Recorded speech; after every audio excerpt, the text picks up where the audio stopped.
اللہ تعالیٰ نے قرآن حکیم میں لفظ تقوی کو،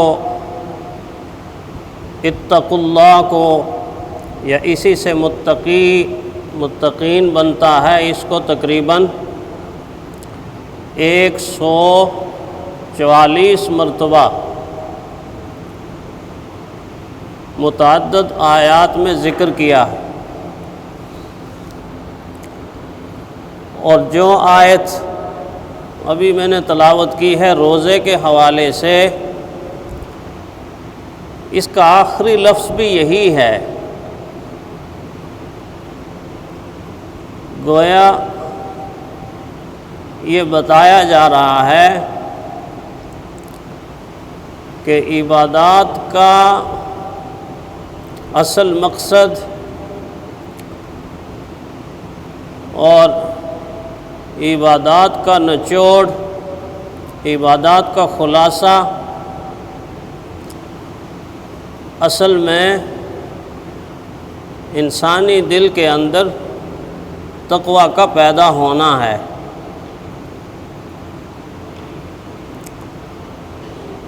بنیادی طور پر یوں سمجھ لیا جائے کہ تقوی وہ نور اولی ہے جو کسی انسان کی پیدائش کے وقت اس کے دل کے اندر رکھ دیا جاتا ہے، یا یوں کہا جائے کہ تقوی وہ خوبصورت جذبہ ہے، مبارک جذبہ ہے، خیر سے مزین جذبہ ہے، جو کسی انسان کو پیدائشی طور پر بطور انعام اللہ عطا کرتا ہے، اور یہ ہر انسان کے دل کے اندر پیدائش کے وقت موجود ہوتا ہے۔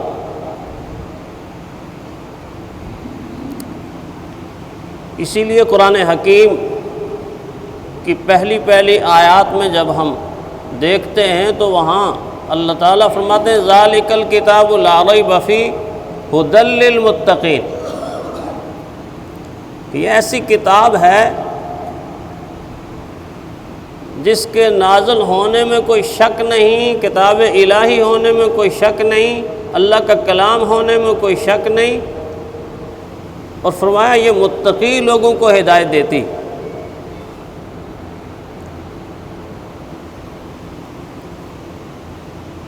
متقی لوگوں کو ہدایت دیتی، تقوی والے کو ہدایت دیتی۔ تو فوراً ذہن کے اندر یہ سوال پیدا ہوتا ہے کہ متقی تو ہے ہی ہدایت یافتہ، اس کو تو ہدایت مل چکی، تبھی تو متقی کہلایا۔ تو جو پہلے سے ہی ہدایت یافتہ ہے اس کو ہدایت دے رہی ہے اللہ کی کتاب، اور جس کو ہدایت نہیں ملی، جو کفر میں مبتلا ہے، شرک میں مبتلا ہے، معصیت میں مبتلا ہے، نافرمانی میں مبتلا ہے، تو اس کو یہ کتاب کیا ہدایت نہیں دے رہی؟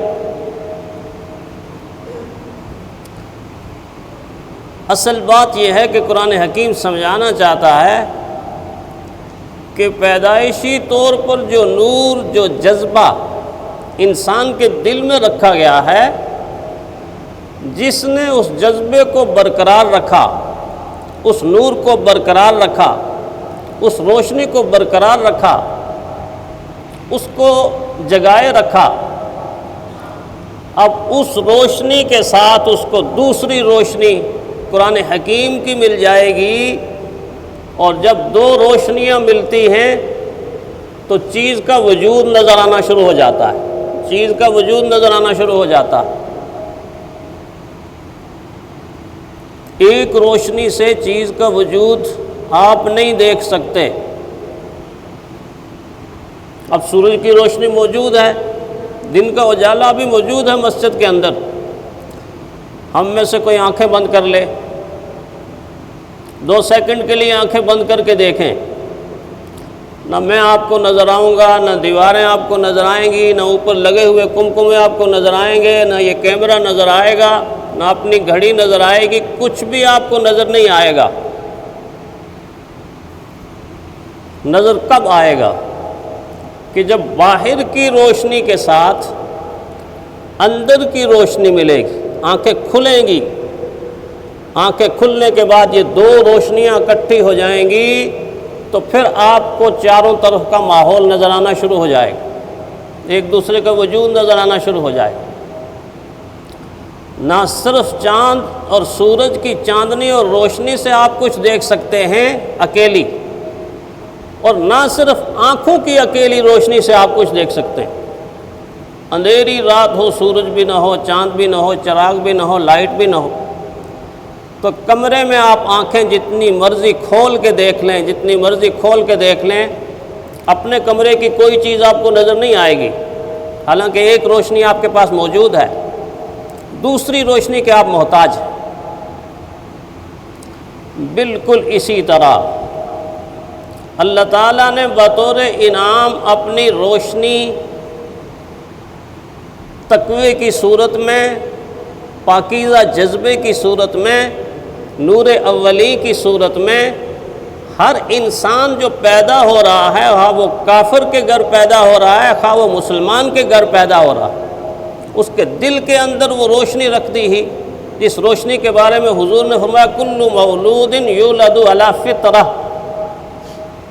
ہر پیدا ہونے والا بچہ فطرت پر پیدا ہوتا ہے، وہ فطری روشنی، فطری نور، فطری جذبہ ہر انسان کے دل کے اندر رکھ دیا، پیدائشی طور پر اس کو عطا ہو گیا۔ اب جو جو آگے بڑھے گا تو اس کی مثال ایسے ہوگی جیسے